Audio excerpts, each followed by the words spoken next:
Hello and welcome to Crimewatch. We're back in a studio packed full of eager detectives, all here in the hope that you can solve their cases. We are live for the next hour with appeals from across the UK.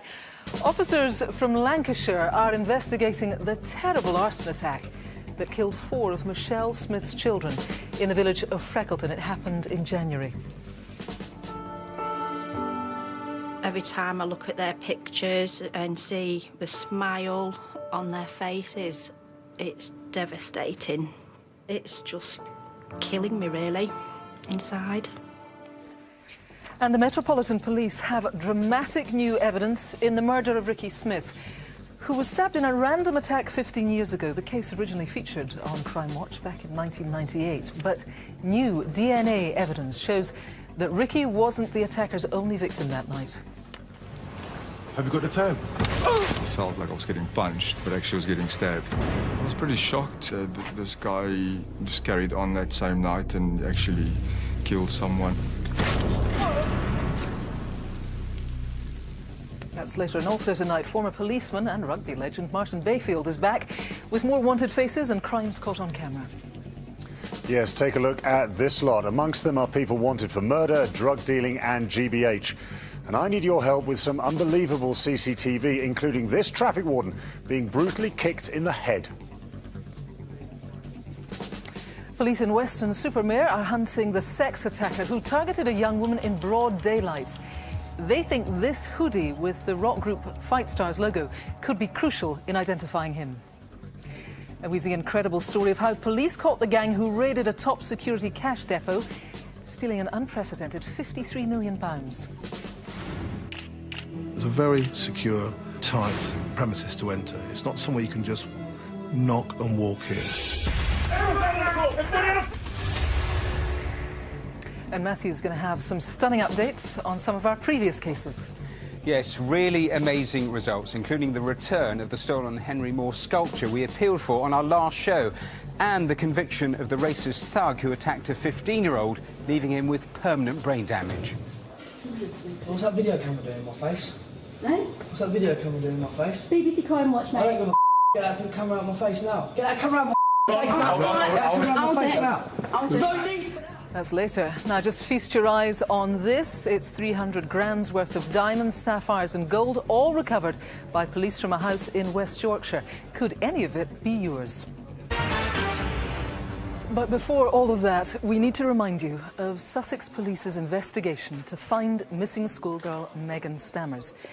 The 15-year-old who attends the Bishop of Bell Secondary School in Eastbourne left the country last week with her maths teacher, 30-year-old Jeremy Forrest. Well, Megan's mum Danielle and dad Martin have had an agonising few days since then, as you can well imagine. Martin is here with us in the studio tonight. I should tell you that Danielle has stayed at home. She is anxiously waiting by the phone, just hoping that Megan is going to call. Martin, you and Danielle must have just had a truly agonising few days. Cassie, it's awful, not obviously for me and Danielle, but a family as a whole. We're a very close family. Her grandparents, just close friends, family. It's just devastating. We're just in pieces. Everybody connected to this seems to be highly distressed by the situation. We saw Jeremy Forrest's parents, indeed, give a very emotional and heart-wrenching press conference this afternoon themselves, appealing for them to make contact and come back home. It has been astonishing, the amount of people who've been in contact with you via websites and so on. Just tell us a bit about that. Yeah, we decided that, you know, we needed something out there. It's a voice of everyone that's been in touch with us, and I can only express my gratitude to them from us as a family, because without them there are certain things that have come through that we would never have got. So I can just urge people to carry on posting, tweeting, whatever needed to get the message out there to get Megan home. You're talking to millions of people tonight, yes. But actually it could be the case that really you're just talking to a couple of people, and they could be people that really genuinely do know where your daughter is. Absolutely. What would you like to say to them? If anyone knows anything, and it could be slightly insignificant detail, it doesn't matter, just please get in contact with the police. And if, Megan, if you're seeing this, just pick up the phone, ring your mum. Your mum is in pieces, darling. Just pick up the phone, ring, just so we know you're okay. Nothing more, nothing less. Just ring so we know that she's okay. Megan's not in trouble. You just need to know that she's safe. Oh, by no means is she in trouble. No, no, no.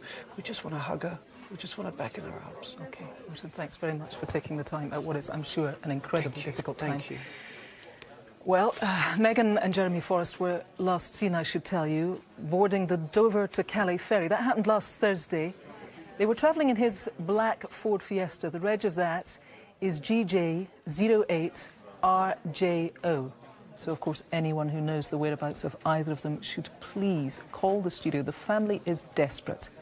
That's the number, 0500 600 600. Or you could call the Sussex Police Incident Room line.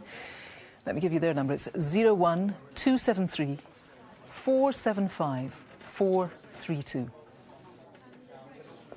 Now, there have been several shocking arson attacks in the news over the last few months. But I want you now to cast your minds back to one which happened at the very beginning of the year. It was on January the 7th. In the Lancashire village of Freckleton, Michelle Smith was celebrating her 36th birthday. She was having a house party. But at some point that night, someone started a fire in one of the bedrooms, killing the 3 children that were sleeping there and their elder brother, who tried in vain to rescue them.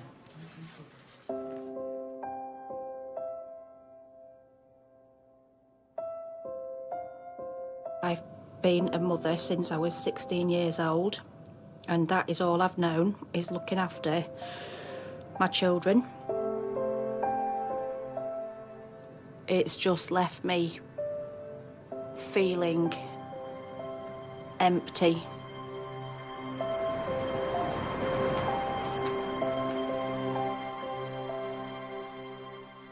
This is the small village of Freckleton in Lancashire.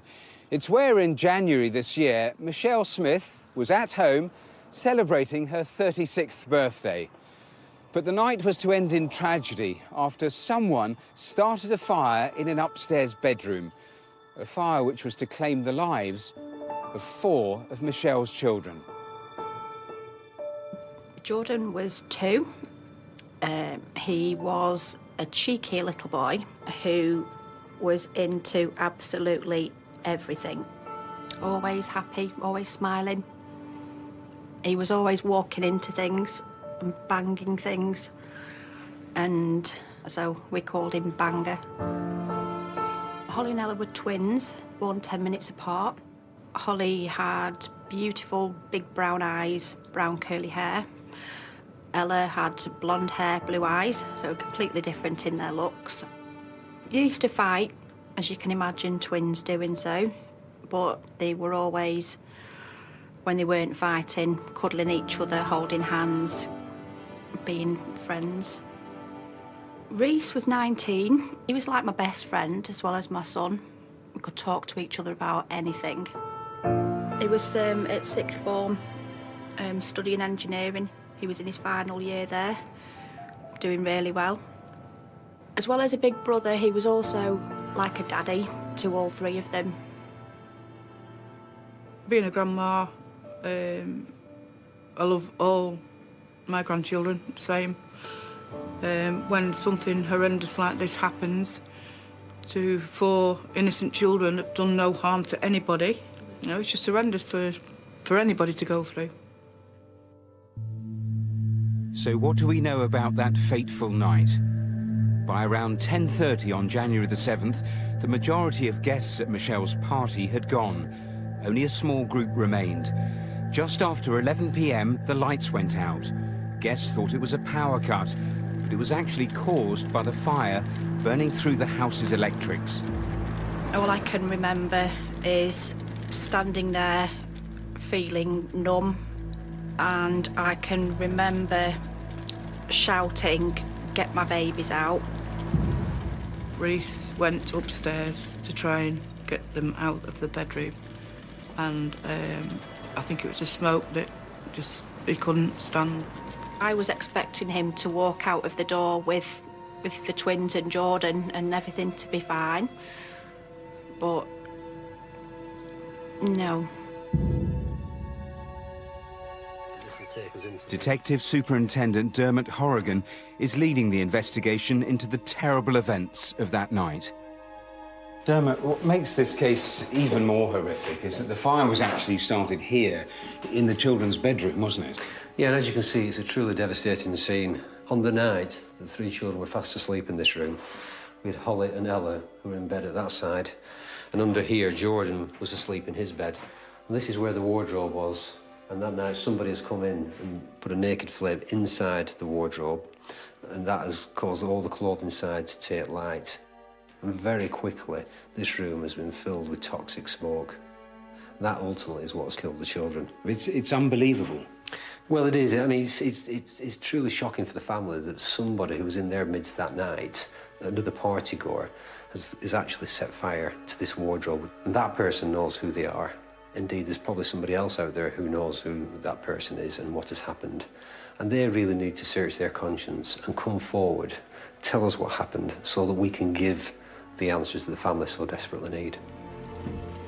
Fire crews on the night arrived within 11 minutes of the alarm being raised, but it was already too late.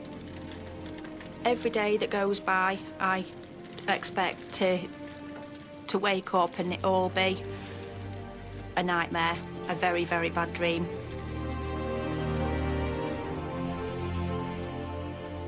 Four young lives were taken on January the 7th, but for their family, the pain of their deaths is made even worse by the lack of answers. A lot of people have said that I've been strong through all of this, but inside I am just an absolute mess. I still get up, waiting for them to come in, and I know, I say to myself, well, what are you doing? They're not going to come. Just so sad. I miss them so much. Every time I look at their pictures and see the smile on their faces, it's devastating to me. It's just killing me, really, inside. Beggars belief, this. We're joined now by Detective Superintendent Dermot Horrigan, who we saw there in the film with Matthew. Just a devastating effect that it has. 4 innocent young lives taken. Absolutely. It's a horrendous thing to happen to 4 members of the same family. 3 young children and a young man who's just started out on his adult life. The family are devastated and are desperate to know what happened that night. OK, you're here with your team tonight. It happened just at the start of January. How are investigations progressing? Well, we've done a lot of work to establish exactly the detail as to what happened that night, and we're working very closely with fire investigation scientists to determine how the fire started and how it developed. And as you can imagine, this has been a long and painstaking investigation, but we are making some good progress. Right, the person responsible knows they did it, but you think there's maybe somebody else who knows they did it? Yeah, I'm convinced there's somebody out there who knows what has happened but hasn't yet come forward. And what I would say is, if there's a member of the community out there that has something to tell us, this is not a time for divided loyalties. They must come forward, they must tell us what they know. But in particular, what I want to do is make an appeal to the person who started this fire in the wardrobe, because I know an awful lot about the fire, but what I don't know is why it happened. And therefore I need to know whether this was something that got out of hand or whether it was a deliberate attempt to harm the children. OK, DS Horrigan, thanks very much. I have to say, if you know who did this, I would urge you, please, to get in touch with Crimewatch tonight. You might be the person that did it. It is time for you to do the right thing. Call us 0500 600 600 for the studio. You could call Crime Stoppers if you prefer. You can do that anonymously. Let me give you that number. That is 0800 555 111. Now Martin has the first of tonight's Wanted Faces. Thank you, Kirsty. Now, just before we begin, I want to say that as a former police officer, I know just how dangerous the job can be, and the thoughts of everyone here go out to the families and colleagues of PC's Fiona Bone and Nicola Hughes, who were murdered in the line of duty last week. OK, let's get going with tonight's Wanted Faces, starting with Ricardo Pisano. But he also uses the first names Ricky or Ree and the alias Brandon Pillay. And as well as being unsure of his name, he's also not sure how old he is, using a variety of dates of birth. Police think he's in his 30s and want to speak to him about the murder of 63-year-old Michael Polding, who was found dead in his flat in Brighton in July. Pisano, who has a South African accent but uses a stolen Italian identification card, has links to Croydon, Southampton and New Zealand. There's a reward of £5,000 for information leading to his arrest. Next is Derek Brockwell. Detectives want to speak to the 51-year-old in connection with an attempted robbery at a bank in Lytham St Anne's in February. This picture was taken a few years ago, but this image from CCTV is more recent. Brockwell, who has links to London, Glasgow and Ireland, is considered to be very dangerous. So if you see him or know where he is, call the police immediately. Number 3 is Scott Stephen Hughes. He's wanted in connection with money laundering and the large-scale supply of cocaine and heroin on Merseyside. 32-year-old Hughes, who also uses the surname Stevens, has links to Glasgow, Spain and the Netherlands. And lastly, for now, is Sean Donnellan. He's wanted in connection with a violent attack in Sheffield in June 2011, in which a man was hit over the head with a glass bottle. 42-year-old Donnellan, who also uses the surname Elliott, has links to North Wales and Morocco. Now, all of tonight's faces are on the website, and if you know where they are, please call 0500 600 600, or you can text 63399, type crime, leave a space, and then your message. Next, detectives from Avon and Somerset are desperate for your help to catch this man here. He attacked a young woman in June. Thankfully, he left behind a trail of pretty intriguing clues, which could help you to identify him. The young woman's voice has been disguised.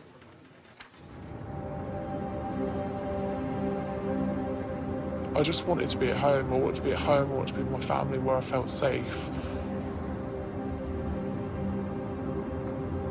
But I thought, this is really serious. You need to go to the police station.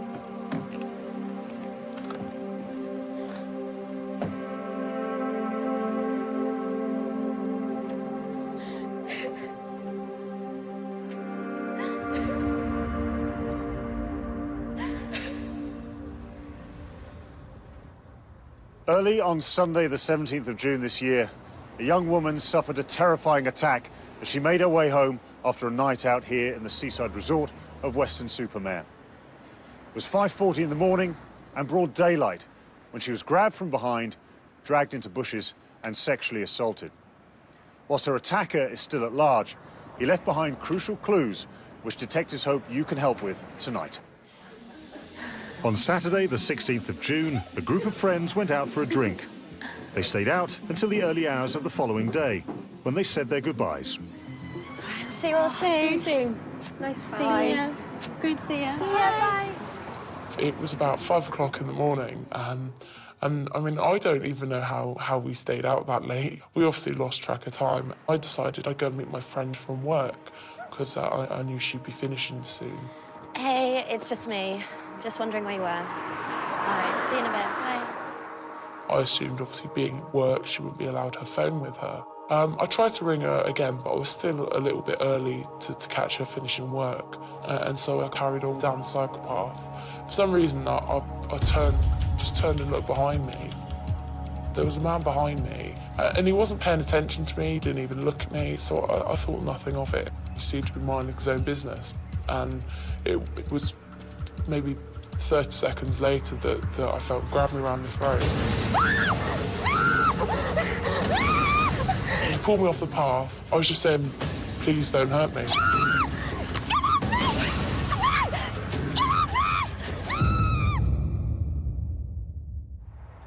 As her attacker attempted to rape her, she continued to struggle, until suddenly he seemed to have second thoughts. But it's what he said to her next which may hold vital significance.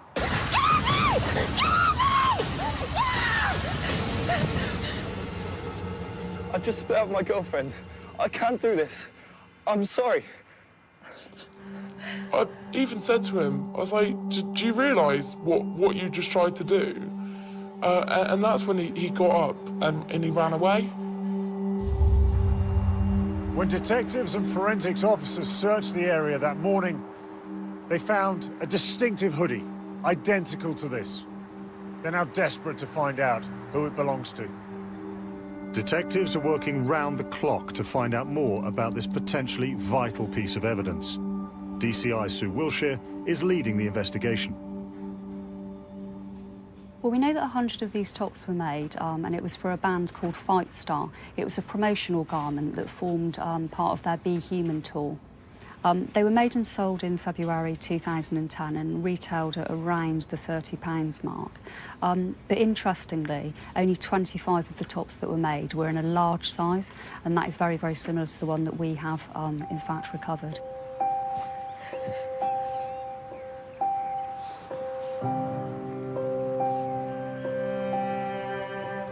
It was Father's Day morning. I was just thinking, you know, I just want to go back to my family. It's never going to go away. It's always going to be something that happened, and I'm always going to remember that morning. And it's not really going to get much easier until this guy gets caught. Well, DCI Sue Wiltshire from Avon and Somerset Police is here with me now. Sue, as you said, this very unusual hooded sweatshirt that was found near the scene could prove crucial. Yeah, that's right. These tops were made and sold back in February 2010, and they were a promotional garment for a rock group called Fight Star as part of their Be Human tour. We know that only 100 of these tops were ever made, 25 of them in a large size, which was identical to the size that, of the top that was left at the attack site. They were sold at concert venues up and down the UK, Sheffield, Wolverhampton, Edinburgh, London and Liverpool. And what I'm really keen to do is to speak to anyone that purchased one of these tops or is aware of a family member or maybe a relative who's owned one of them but hasn't seen them wearing it recently to come forward. Another key part of the case is that, I mean, it's pretty unusual, the stuff that he said to this young woman afterwards. Yeah, that's right. The attacker said to the victim during the attack that he had recently argued and split up with his girlfriend, and I think this is a really significant piece of information. And what I'm urging the public to do is to see if there's a link between this distinctive hoodie and what was said to the victim at the time of the attack. Father's Day, Sunday the 17th of June this year. There's an important bit of CCTV that we should show people. Tell us why it's important. Yeah, this man was picked up on the CCTV in the area at 5:35. We're not treating him as a suspect, but we urgently want him to come forward or somebody that identifies him to ring in tonight so that we can see if he's got any key information. We've shown people the EFIT, they can take a closer look on the website, but also crucially you've got DNA here. Yeah, that's right. We have recovered forensic material in this case, so we'll easily be able to eliminate anybody if you ring in with a name. OK, Sue, thanks very much indeed. If you can link these things that you've seen tonight with someone you know, then I would urge you to call the detectives here now, 0500 600 600. If you've been a victim of crime, then you can always call the victim support line. They're on 0845 30 30 900. Now, Martin. Right, let's begin this month's CCTV with that shocking footage of a traffic warden being attacked on a Saturday lunchtime in Leicester earlier this month. Three men walk towards a traffic warden, one of them spitting in his notebook as he passes. They stop and continue to verbally abuse the warden, taunting him and trying to take his pen. Unbelievably, his tormentor suddenly kicks him in the face. The victim received serious injuries and had to be treated in hospital. Name his attacker tonight.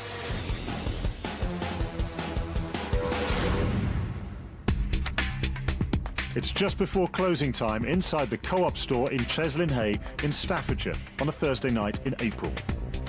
Two masked men calmly walk into the store.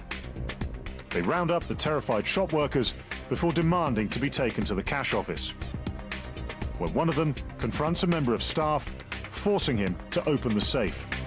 The pair are in and out in a matter of minutes, taking several £1,000s with them. They think they've made a clean getaway, but didn't realise their ugly mugs had been caught on camera as they left the shop. There's a £20,000 reward for information leading to the conviction of these guys. So come on, who are they? A Tuesday lunchtime in July at a jeweller shop in Chichester. A stocky man in a shirt and shorts walks in. He asks one of the shop assistants if he can look at an item from one of the display cabinets. As she leans in to reach it, he stretches over her and takes a Rolex watch worth £10,000 before slipping it into his pocket and nonchalantly walking out of the shop. Call time on this bad behaviour. Who is he? inside an arcade of shops in Ilford in Essex during the early hours of a Thursday morning in April. And we've got another pair who think they can outsmart the CCTV. They know there are cameras inside and think they found a sophisticated way to hide from them. But it only works if you stand under the umbrella. They burst into a jeweller's shop after forcing the door with a crowbar. Whilst inside, they have a good look around, emptying the ring trays and the window displays. They spot one of the shop's cameras and knock it out using a mop. The pair then help themselves to gold jewellery worth more than 50 grand, even nicking the plastic bags to carry it in. But the man in the furry deerstalker is no Sherlock Holmes, as it takes him a while to deduce that their stealing spree is being caught on another camera. So he's back with the mop, this time giving us a nice clean shot of his face. Their elementary thieving may lack sophistication, but we still need to know who they are. Names, please. Lots more CCTV still to come, and you can see it all on the website. Please call 0500 600 600 if you can help, or text on 63399. Type crime, leave a space, and then your message.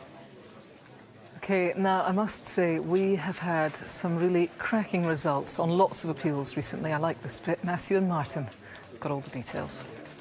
Well, we start with some great news from a case we featured in last December's show. You might remember the violent, racially motivated attack on 15-year-old Mo Borner. Mo was left with serious brain damage after being attacked as he walked home from a beach party in Bexhill in Sussex last October. Dozens of viewers named the attacker as 20-year-old Ashley DaCosta from Bexhill. He was duly arrested and Crimewatch cameras were there as DaCosta was taken through custody. He didn't seem too pleased to see us.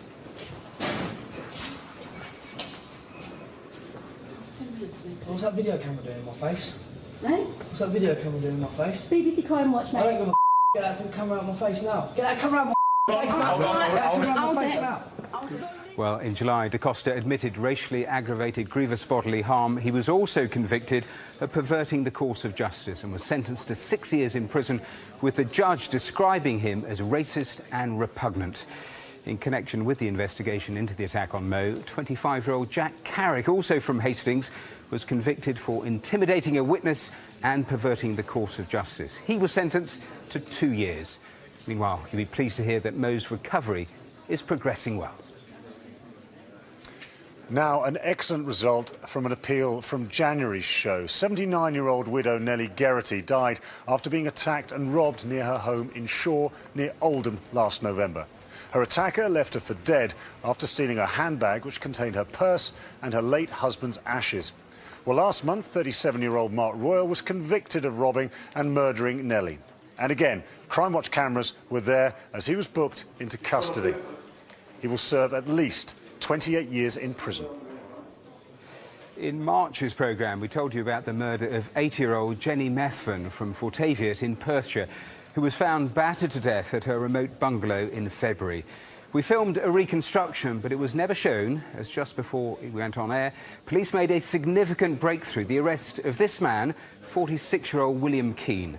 Well, last month, Keane was found guilty of Jenny's murder and ordered to serve at least 22 years in prison. Now, you may well remember this CCTV from last September's programme. Cameras at the Haslemere Museum in Surrey captured 3 men casing the displays before returning at night to steal an extremely rare and valuable rhino head in May 2011. Well, as direct calls from Crimewatch viewers, the 3 men were identified, and earlier this month, 34-year-old Jamie Channon and 30-year-old Tony Moore pleaded guilty to conspiracy to burgle. The pair also admitted conspiracy to burgle 13 supermarkets in which more than £60,000 worth of cigarettes were stolen. They were sentenced for both offences, with Shannon receiving 7 years and Moore 5. The third male was identified, but the Crown Prosecution Service deemed there was insufficient evidence to proceed against him. Right, still to come tonight, the inside story of how a gang of armed robbers kidnapped a family in their bid to steal £53 million in cash. They're quite happy to kidnap and traumatise a family. I am going to shoot you! I've never heard of anything like it in my nearly 30 years as a police officer. And, well, at 300 grand, this little collection may not be worth quite so much. Certainly more sparkly, though. Can you help return it to its rightful owners? Now, back in 1998, we appealed for your help to catch the killer of Ricky Smith. The father of 2 young children from Highbury in North London was walking home with his partner when he was killed in a random attack. The case remains unsolved, but now new forensic techniques have revealed that Ricky wasn't the only victim that night. Help! Help! Stop it! There's someone being stabbed in the street and there's blood pouring out of him. He's laying down in the street. The identity of the stranger who stabbed Ricky Smith here almost 15 years ago is still a mystery. That night, Ricky was walking home after an evening with his partner when his attacker approached him and without warning stabbed him once in the heart. When we first asked for your help back in 1998, detectives received some interesting leads, but Ricky's killer is still at large. Now, though, detectives have crucial new evidence which they hope may finally help catch him. He started a business when he was young. He worked very hard. He started early hours in the mornings, worked till about 8 at night. He had a good reputation for doing good work. He was the best son you ever wished for. He was the best father. He used to always bring me everywhere I wanted to go. He used to love his boxing. Loves his music. Ricky and his partner, Anita, were devoted parents. Friday, October the 3rd, was to be their first night out together since the birth of their second child, Paul. To go to sleep straight away.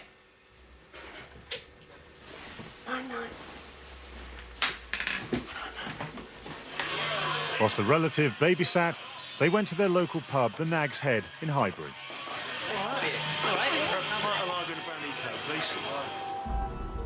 At closing time, the couple left to get some food.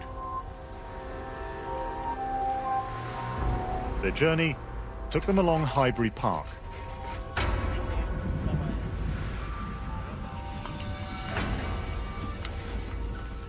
As they reached the junction with Hamilton Park, a man walking in the opposite direction suddenly turned on Ricky and, without warning, stabbed him. He stabbed me! The knife pierced Ricky's heart. He didn't stand a chance. Help! Help! Stop it! Witnesses saw the attacker leave along Highbury Park, turning into Orbit Park before disappearing without a trace.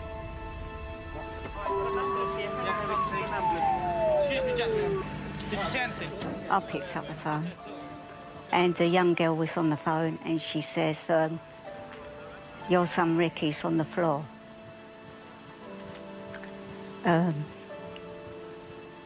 He's been stabbed. Are you with this lady? I remember my aunt was babysitting and she woke me up and she said, something's happened to your dad. He's in hospital. I always thought he'd come back, but as the years go on, you realise, because he was the first person ever close to me to die. In the decade and a half that has passed since Ricky's murder, policing and forensic techniques have come a long way.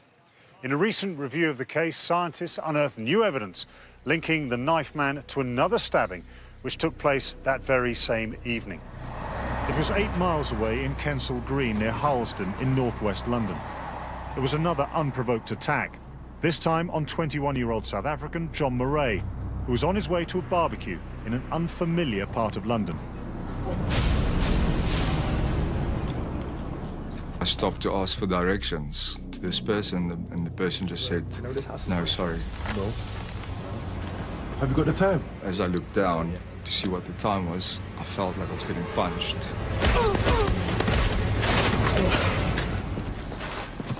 But actually I was getting stabbed. I think the diaphragm was hit, punctured long. 2 stab wounds, one missed the heart basically with a centimetre, and the one, as I think the knife went down through the diaphragm into the stomach as well. Acting DCI Colette Smith is now leading the investigation into both stabbings. Colette, 2 attacks 15 years ago. What have you discovered that has now linked these attacks? Well, the suspect wore very distinctive clothing, which he discarded in Colwood Street, which is just here near the old Arsenal football ground. And we've been able to forensically analyse that, and that shows us that the DNA from that is now linked to both attacks. And the 2 attacks, seemingly no motive, very, very violent. They are. There's absolutely no motive that we can find over these last 15 years that would lead us as to why either attack was committed on either gentleman. And I don't believe that you could commit both these terrible acts and go home that evening, or someone not find out about it or become aware of it over the last 15 years. I was pretty shocked, yeah, to find out that this guy just carried on that same night and actually killed someone, and you know, he hasn't been caught all these years and he got away with it. We can't rest without him being caught. He's messed so many lives up, so many people's lives.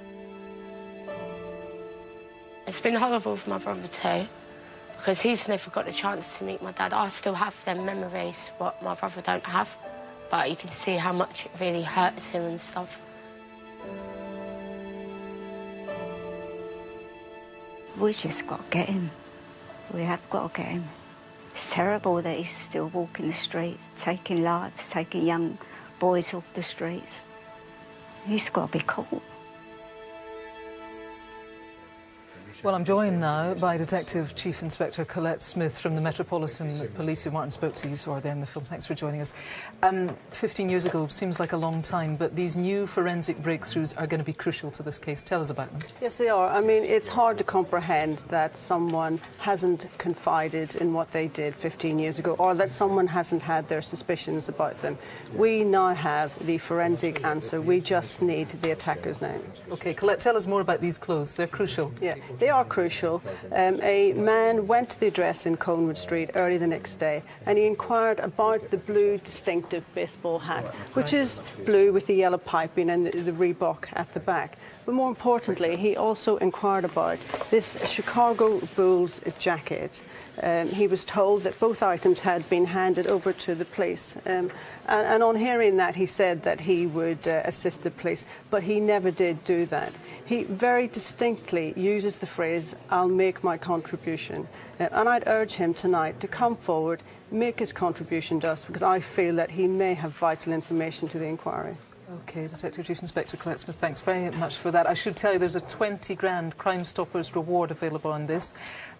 You saw from our film there the pain that Ricky's family are in, even 15 years on.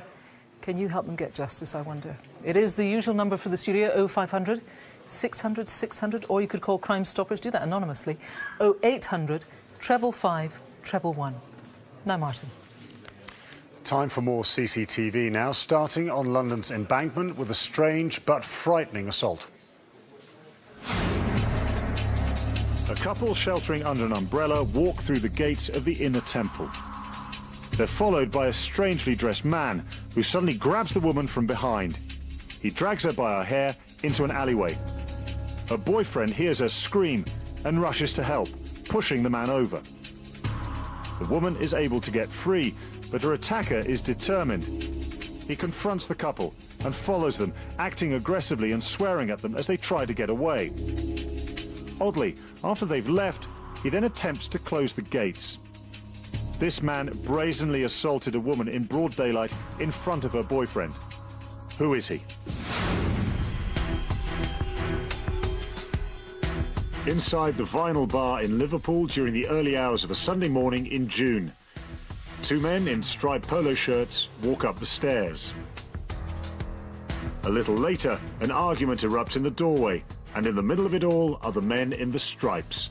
And it seems one of them isn't satisfied picking on blokes his own size, punching an innocent woman full force in the face. The victim suffered a fractured eye socket and is still receiving treatment for her injuries.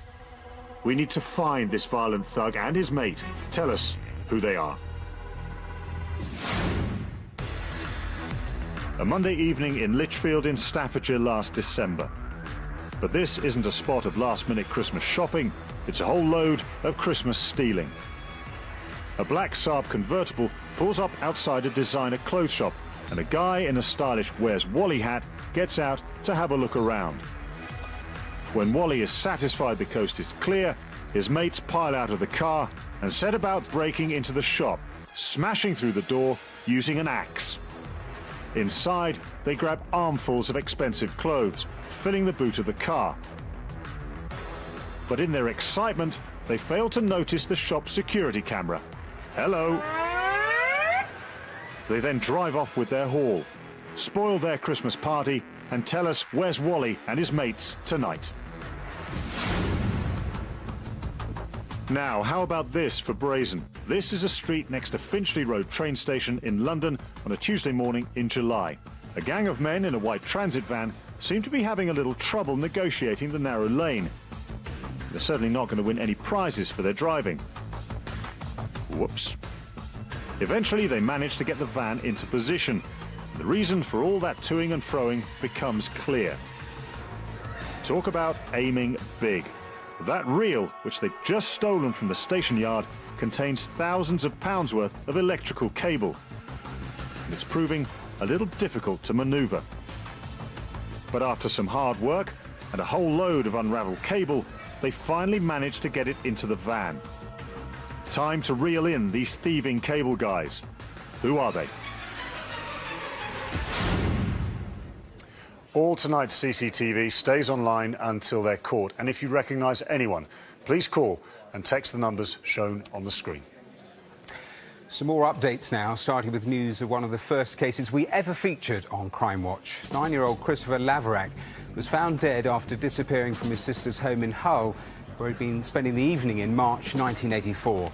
Christopher's murder remained the longest-running unsolved case for Humberside Police until developments in forensic technology proved that Christopher's uncle, Melvin Reed, was responsible for his death. Detectives working with a forensic palynologist, a specialist in identifying pollen and spores, concluded there was enough pollen and other plant matter on the clothes Christopher had been wearing to link him with Reed's home address. Reed died in prison in 2008 while serving a 7.5-year sentence for sexually assaulting other children. Next, a much more recent case. Last year, we featured the shooting of 21-year-old Rico Gordon, an innocent bystander who died after being caught in the crossfire of a gun battle between two rival gangs following the St Paul's Carnival in Bristol in July 2011. Well, last month, 31-year-old Shaka Anderson and 27-year-old Raquel Adams were found guilty of Rico's murder. Both were given life sentences at Bristol Crown Court.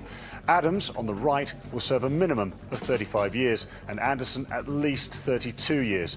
A third man who police believe was involved in the shooting is still wanted, and anyone with any information should call Avon and Somerset Constabulary on 0117 945 40 30. And we finish with some really remarkable news. You may remember in our last programme we appealed for your help in tracing a hugely valuable sundial designed by the renowned sculptor Henry Moore, which had been stolen from the Henry Moore Foundation in Hertfordshire in July. The sundial, which is worth around £500,000, was recovered after a scrap metal dealer watching the show recognised it, having innocently bought it. He duly called the studio, and the sundial has now been returned to their foundation. Will be back on display soon. A 22-year-old and a 19-year-old, both from Essex, have been charged with theft and are due to appear in court tomorrow. Martin. Right, some more wanted faces now, starting with Christy O'Connor. Detectives want to speak to the 27-year-old in relation to a murder which happened in Cheshire in December 2010. O'Connor, who has a Liverpudlian accent, has links to Spain and the Netherlands. There's a £30,000 reward for information leading to his conviction. Number 6 is Neil Robinson. He's wanted in connection with the distribution of indecent images of children and the rape of a child. Robinson, who's 46, has links to Surrey and Sussex, but he may have travelled abroad. And finally tonight are brothers Robert and John O'Donoghue. They're wanted in connection with an aggravated burglary in Bristol in November 2011, during which the victim was violently assaulted. Robert, 26, and John, 34, have links to the West Country and to Ireland, but the pair may have travelled to the Netherlands. Robert has a large mole on his right cheek. Call and text on the usual numbers if you recognise any of tonight's faces. And of course, they all stay online until they're caught. Now, one of the detectives who investigated the theft of £53 million from the Securitas depot in Tunbridge in 2006 described it as like something out of Mission Impossible. He's got a point.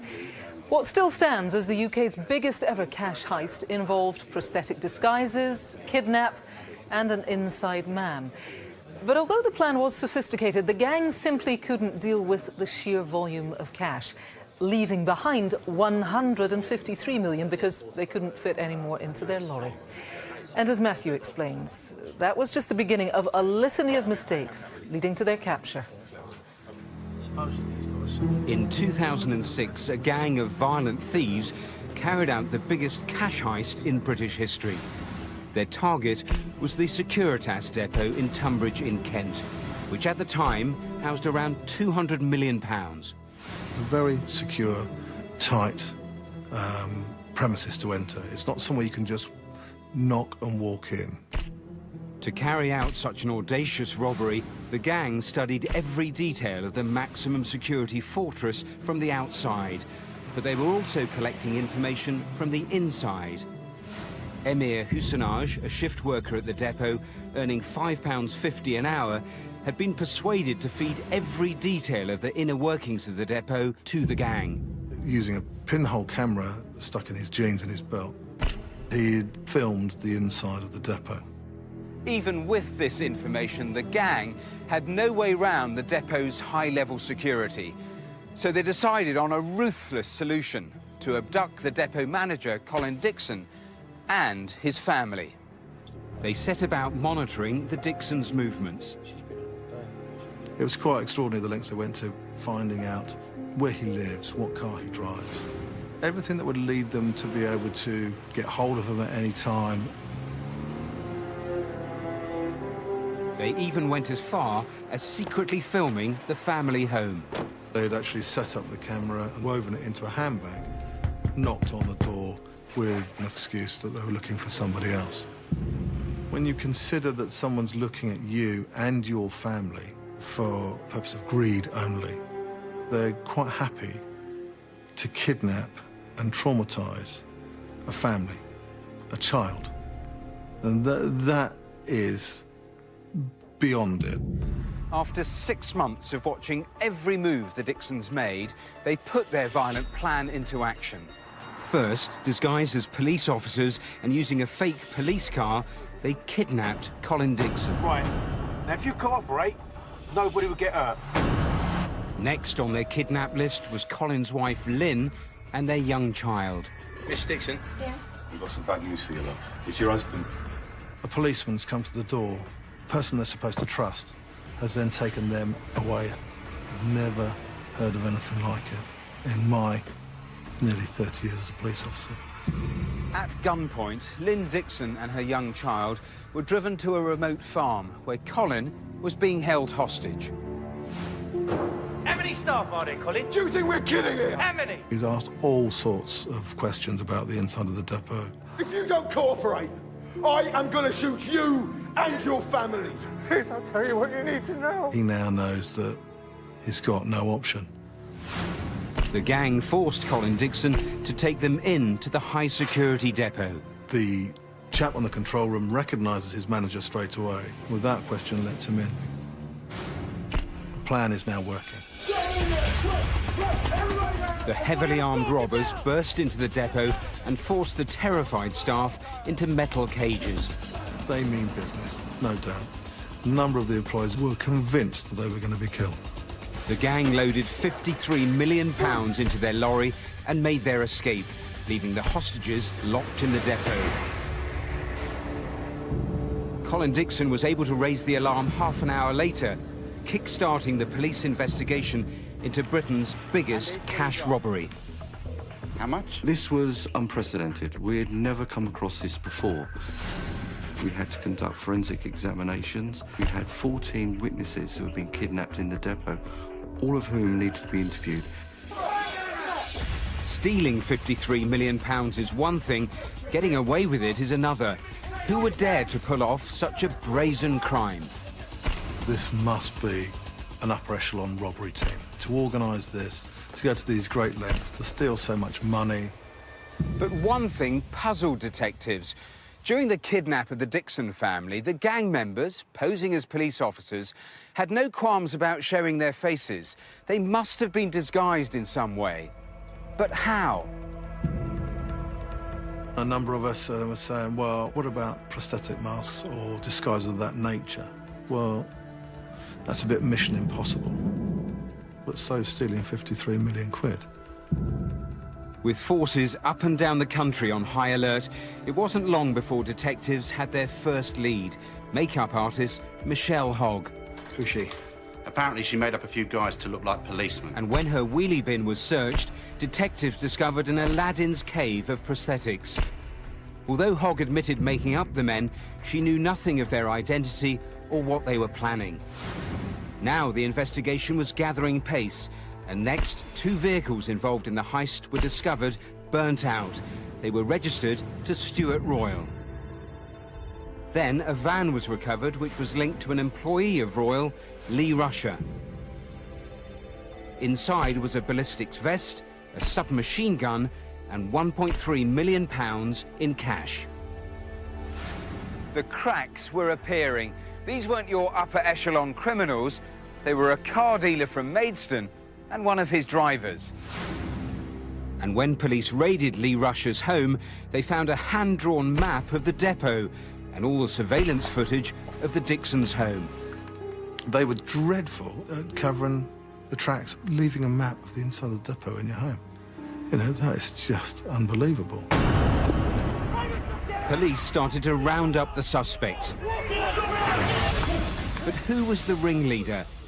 One name kept cropping up: Lee Murray.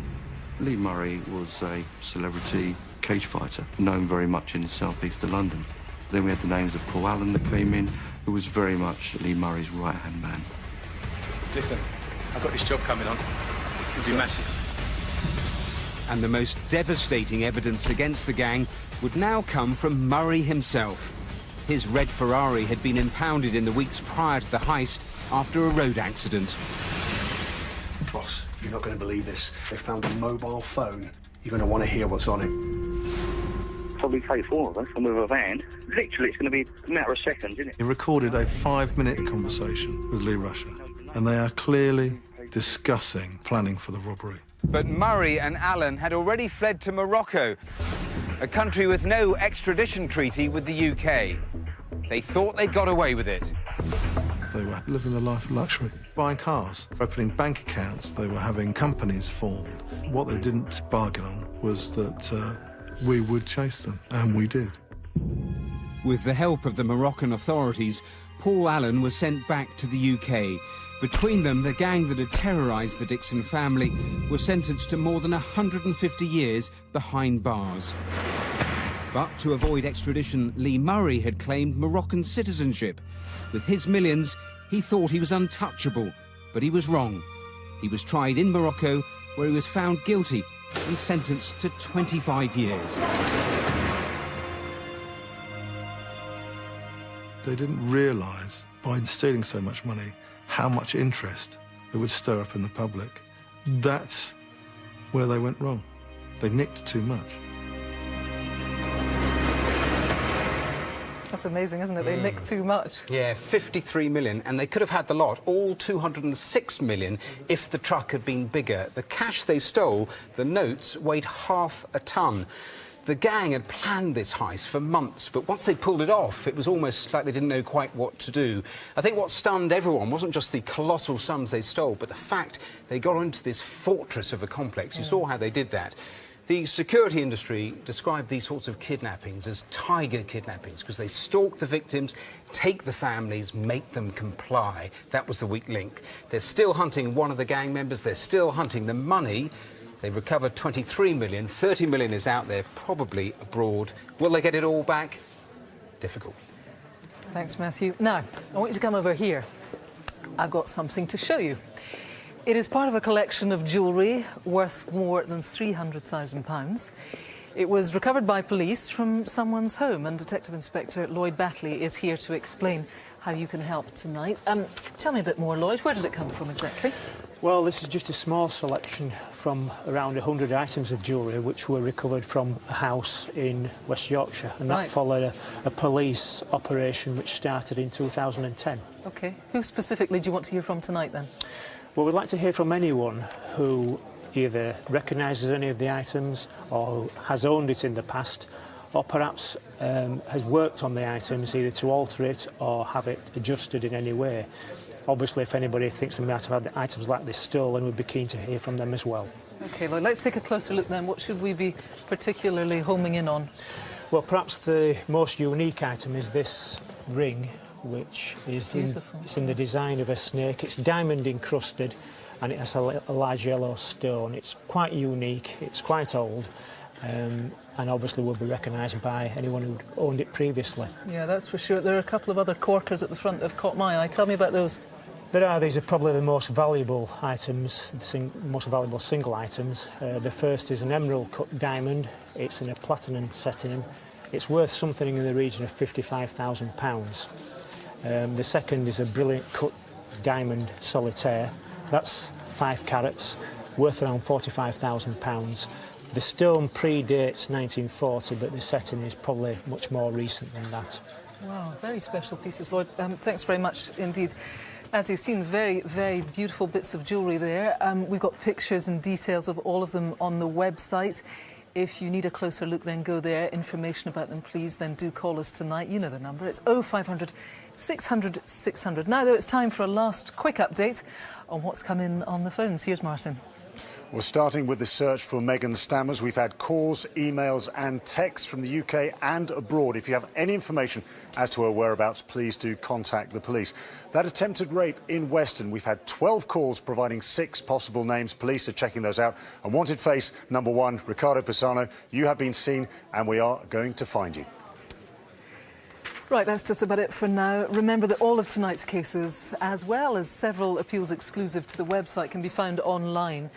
The phones will stay open until midnight tomorrow night. We're going to be back again at 10:35 after the news tonight with the very latest on tonight's calls. Until then, from all of us here, thanks for watching. Thanks for calling. Bye-bye.